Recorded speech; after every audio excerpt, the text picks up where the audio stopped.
Welcome back to Fitbody Secrets, where my mission is to bring you guys inspiration, education, and a ton of training tips to help you on your fitness journey. And today's episode is going to kind of piggyback onto my last episode, which was simplifying nutrition, because I want to cover a couple of things that I find that people tend to do wrong, that could actually be holding them back, and also talk a little bit about some strategies to kind of help out with those types of things, so that you don't have to think, well, I can't ever eat out again. I can't enjoy wine. I can't do these things. That's not the case, but that it does require a little bit more thinking and a little bit more awareness. And hopefully today's episode will help you guys out, because at the end of the day, I'm going to be honest, anybody that tells me that, tracking their food or eating flexibly, aka counting macros, is restrictive, is missing a couple of huge key pieces of it that make it so much more effective and a lot more freeing than you need it to be. So for one, there are no bad or good foods on it. You can eat whatever you want. Two, as long as you're controlling calorie intake, it doesn't matter. And three, there's really no limits. Like I just don't really get it why people say it's so restrictive, because the only thing that you have to do is track it. And what I think it comes down to is people don't like to be held to a limitation and a calorie budget, quote unquote. And that can be a little bit uncomfortable, or they're just way too perfectionistic and they think that everything has to be perfect. And if they can't log perfectly, then why log? Which is also not part of the picture. But if you really want results, there's really no better way to do it, because you can actually make it fit your life. So today's episode, let's start with talking about a couple of things that people do wrong. And then I'm going to talk to you about social eating, because that's probably the one thing that people can find very, very stressful when it comes to tracking calories, macros, keeping a food journal, and all those types of things, and hopefully want to troubleshoot that stuff. So first things first, if you haven't already listened to my last episode, I know it did get a little bit wordy, but definitely go back and listen to that. Mostly because I wanted to kind of cover the basics of nutrition, aka controlling calorie intake, maximizing the kind of nutrients you're getting in it, and then adjusting along the way. That's really the basics of nutrition. Whether you're trying to lose body fat, retrain or get better body composition, or improve your performance, like that's as simple as it is. And just knowing which end of the spectrum you're falling on. But okay, couple things to kind of talk about. So here is one of the first things I'm going to mention in terms of mistakes people make, that I think also goes into something that I talked about in my last episode with being consistent, is I think that people tend to try and get entirely too much variety in their diet. And I actually think that variety is the cause of anxiety. And I think it also stalls weight loss a little bit. And here's why. There is obviously thermic effect of feeding. And then I think that a lot of times when a person's foods change from day to day, the thermic effect of their feeding changes from day to day, unless the types of food they're eating are very similar. And unless the person actually knows that kind of knowledge, like I have a pretty extensive knowledge base of those types of things, but unless you're very aware of that, you likely don't realize that the thermic effect of your food might be changing. So for instance, if I'm eating, whole grain oats and I decide to switch to a bagel, there is going to be a difference in the thermic effect of feeding of those things. If I eat a lot of beans and chickpeas versus I have white pasta, there's going to be a difference in the thermic effect of feeding. And it's not that one or the other is wrong, because they're both going to have carbohydrates, but it's just saying that the thermic effect of them is different. So if you're changing your food too often, you might actually be making it harder for you to actually get consistent calorie control. And the second piece of this, I also think that too much variety tends to cause more cravings, more hunger, and less satiation. And the truth is, there have been studies that have shown that, these are like things like in the hot dog eating contest and stuff like that, where, they put people, they're eating a food, right? They're eating hot dogs, they're eating pizza, whatever it might be that they're eating, and then all of a sudden they get full. But then think about that. Here's a great example is you're at a restaurant and you're eating dinner and you're like, oh, I'm so full. But then all of a sudden the server brings out the dessert menu and your significant other decides to have a slice of cheesecake. Suddenly you have room for that and you eat it, and you're actually going to eat more of it, right? That's part of the variety issue, is that our body is very trained to adapt to the changes in senses, and that sometimes it actually causes you to overeat by getting too much variety. I also think that it helps eliminate cravings if you kind of develop a very systematic and basic diet that covers your needs from a satiation and satisfaction perspective, aka you like the way it tastes and it's actually filling. And finding those foods that work for you is easier when you're keeping them the same every single day. And it doesn't have to be like, I'm literally eating the same thing for the rest of my life. What I prefer my clients do is to kind of keep the same structure, like for a week. And if you want to change something out, you're changing it on the week, which works really well for people's schedule, because then guess what? You're not thinking about food every single day. You're literally just doing the same thing as you had yesterday. And there might be a few things that change, like maybe you decide to have raspberries versus strawberries. Maybe you decide to have a chocolate rice cake versus a caramel rice cake. Maybe you decide to have, like I said, a raisin bread versus an English muffin, whatever it is, but you're keeping things pretty consistent. And that makes it so much easier for you. Another option to do this, like to kind of keep like a couple of staples that you rotate through. Like, so you might have 2 or 3 different breakfasts that you rotate through, and then 2 or 3 different lunches and 2 or 3 different dinners. So you kind of have kind of like your rotation. And that's really probably the best thing to do to kind of eliminate that, because I do think that too much variety, it just makes it way harder for the person from a obviously compliance perspective, because you're trying to figure out new foods all the time. And it makes it harder for you for meal planning and hitting your calories and macros, but two, from a body perspective as well.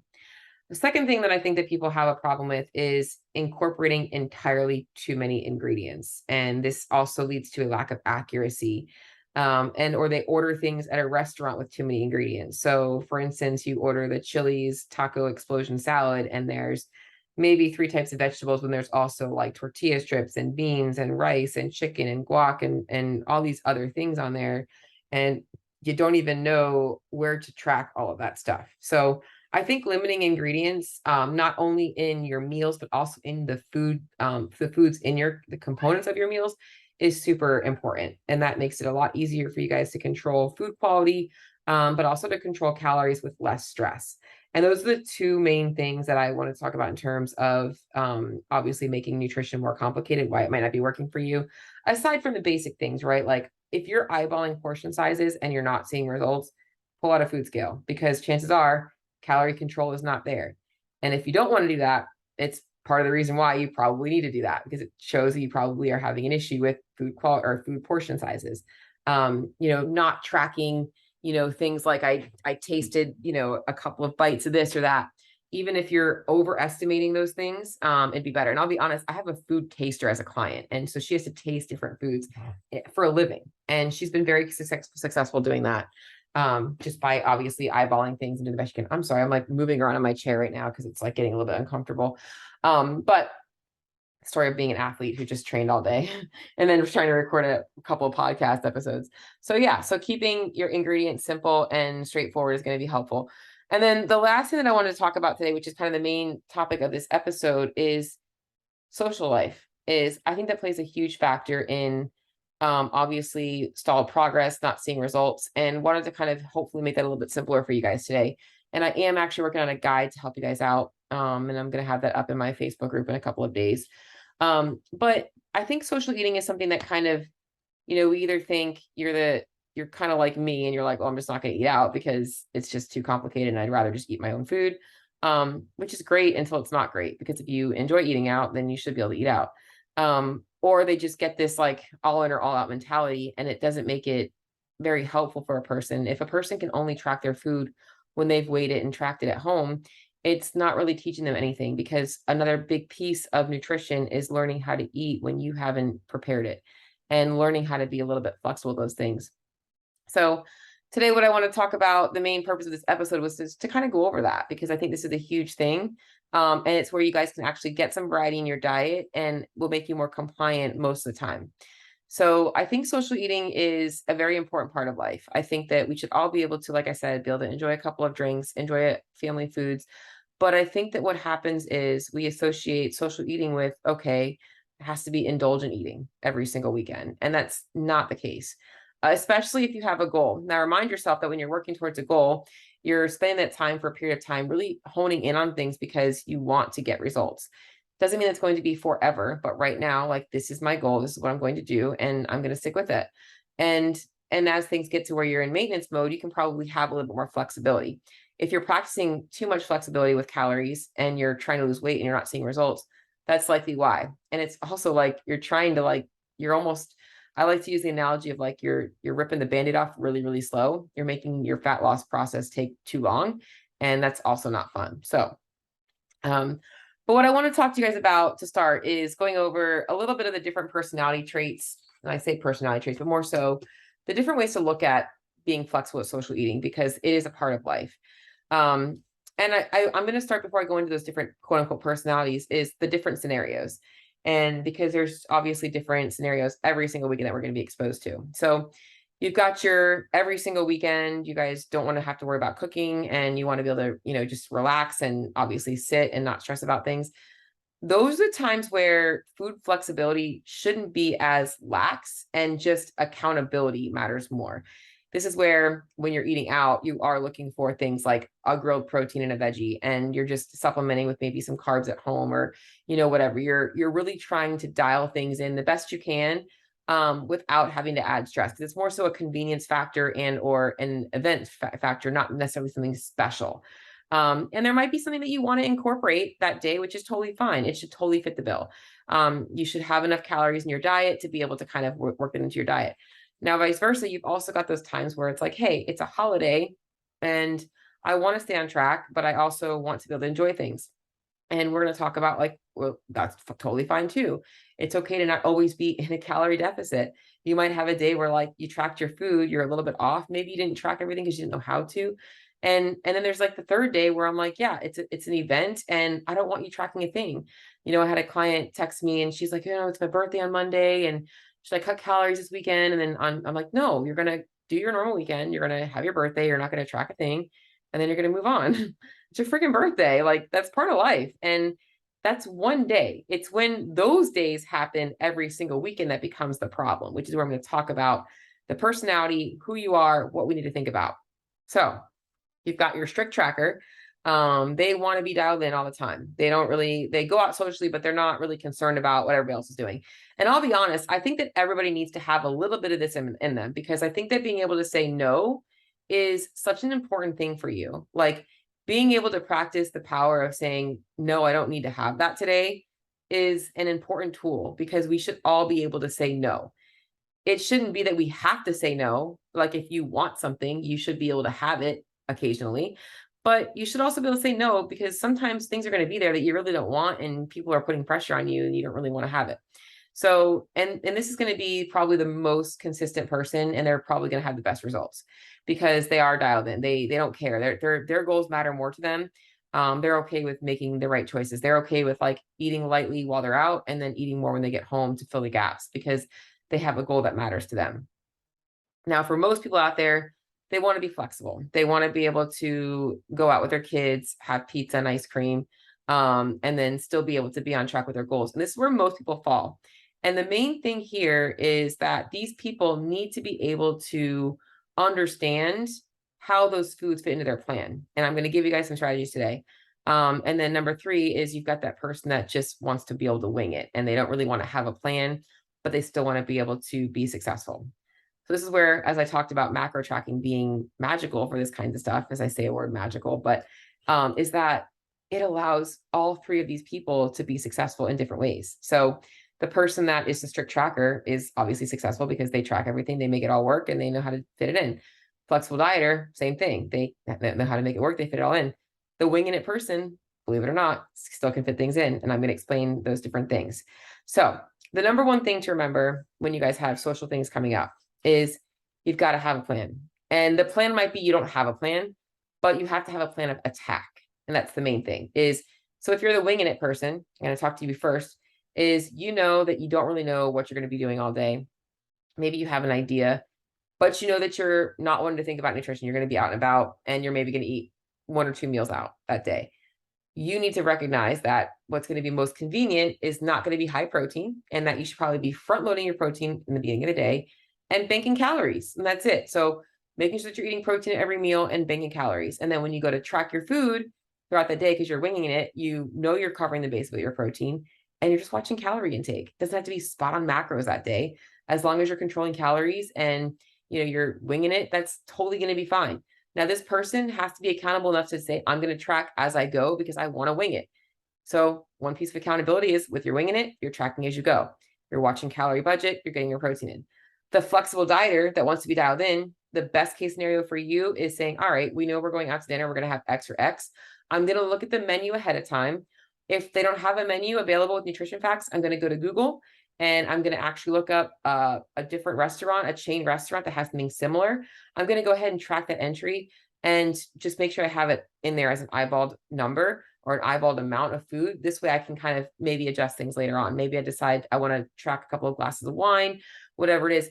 Putting that stuff in first, and then just like the winging it person, you're now backtracking ahead of time. The strict tracker, I don't have to talk to you because you already know what you're doing. You're literally plugging it in and you're playing macro Tetris to fit it all in. Like, that's just the beauty of it all. But all three of these people can be very successful as long as they're holding themselves accountable to one thing, calorie control. And if you track your food, that can help. Now, a couple of resources, as I just said, that are going to help you guys out because the hardest thing is, and I'm going to go into one more thing, is when you're eating out and you don't know the nutrient contents, is number one, as I already mentioned, you should be looking at the restaurant menu ahead of time. Even if you don't exactly know what you're going to get, you can at least have an idea, and always making sure that you're getting protein. Even if you do want something that's a little bit more carb heavy, it might be that you order a salad and ask them to add grilled chicken to it. Like, little tips like that are going to, one, help you undereat or eat less of the higher calorie foods, but ensure you're getting enough protein. Now, if you don't really know where you're going, like I said, the calorie budget is key. And then when you get to the restaurant, you can either pull up your phone, or oftentimes most restaurant menus nowadays are going to even show calories, even if they don't show macros. And you can just use a calorie controlled day, but really be conscious of portions. And what I would recommend doing in those scenarios is keeping your meals simpler so that you can eyeball things. If it's like rice, chicken, maybe you're at like an Asian restaurant and you're getting stir-fry veggies and chicken and some rice, like, you're eyeballing things a little bit. If you're at like a hibachi restaurant, you're like literally logging 4 tablespoons of butter because that's what they're putting in it. So you have to kind of know and be aware of those things. And that's where people are like, this is too stressful for me, I don't want to do it. Well, it's stressful, but it's also the problem. It's the problem why you're in the situation you're in. So the problem's not going to go away until you face it. And once you do it a couple of times, it's actually a lot easier than you think.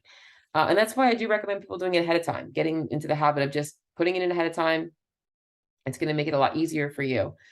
The other scenario that comes up with social eating is a little bit different. And this is things like potlucks, parties, social gatherings, and things like that.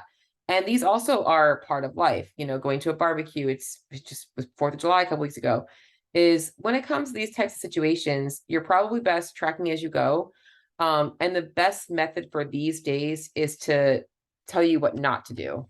And what not to do is to be the person that's randomly grabbing things out of the serving dishes and trying little bites and things like that as you go, because those things are going to add up and it's going to be very stressful to try and backtrack. What might be a better option for you is to, you know, if you normally eat 3 meals and 2 snacks, or 3 meals and 3 snacks, whatever it looks like, you're probably going to do the very same thing when you get there. It just might look very different. Which is where variety is going to be part of the weekly schedule, is you can just plate yourself and eyeball things. Like, maybe I'm going to grab like 6 chips and I'm going to put about a tablespoon of guacamole on there. So you're eyeballing portion sizes as if you were plating yourself at home without a scale. And you're like, okay, I'm getting my chips and my guac. That's my carbs and my fat. Oh, there's some shrimp there. I'm going to grab some of that. And I'm going to go sit down and have a snack. You know, just because you're at a party doesn't mean that you should be eating completely different than you would be in your normal. You're just changing the types of foods that you're eating. The free eating, the just grabbing random stuff, is where people end up going wrong, and it's what ends up keeping them stuck. And so that's the last thing that I want to talk about with the social eating stuff, in terms of getting better results with obviously still being able to live your social life. And it does require some discipline. Obviously, it's not easy to say, oh, I really want to have more chips. And sometimes you might go back for seconds of chips, and that's fine. You put it in your food journal. But if you're trying to lose weight, you obviously have to realize that obviously being over in your calorie budget is going to make that a little bit more difficult. You're going to see yourself maybe not be in that calorie deficit. And I did obviously recently record on calorie cycling. And I don't like people to get in the habit of doing this every single weekend, because your body also adapts to that, especially if a person doesn't work out on the weekends, because, you know, likely my higher carb days would be on days where I've trained a lot. You know, that's usually when your body needs the food. It's a little bit different when you're not doing that. So, you know, if you're going to be more sedentary, it's not necessarily the right thing to always bring calories up just because you want to be able to eat more. It's actually not really teaching you anything, right?